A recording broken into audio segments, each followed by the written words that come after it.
สุดพันละนาเห็นเดือนเพ็ญขึ้นสู่หน้าผายิ่งโศกา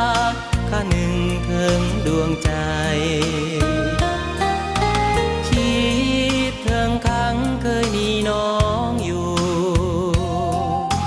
เคยแนบคู่นั่งสมเดือนงายสองเฮาเคยมั่นจิตมั่นใจจะมอบกายมอบใจไว้แก่กันพอน้องมาจากไปใจน้องก็เลยแปรผันผีสางตนใดสิ้นใจเจ้านั้นโหดร้ายเหลือประมาณ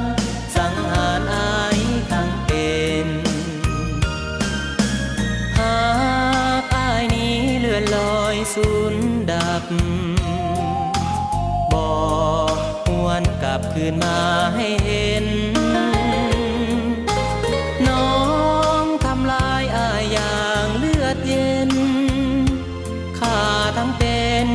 หัวใจน้องสร้างดำ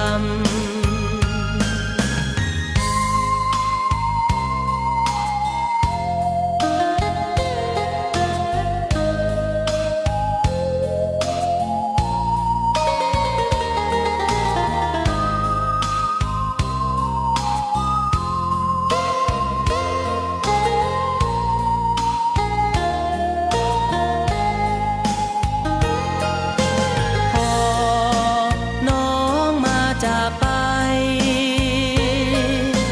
ใจน้องก็เลยแปรผันผีสางตนใดสิ้นใจเจ้านั้นโหดร้ายเหลือประมาณสังหารอายทั้งเป็นหากอายนี้เลื่อนลอยสูญดับบอกหวนกลับคืนมาให้เห็นน้องทำลายอายอย่างเลือดเย็นข้าทั้งเป็นหัวใจน้องสร้างดา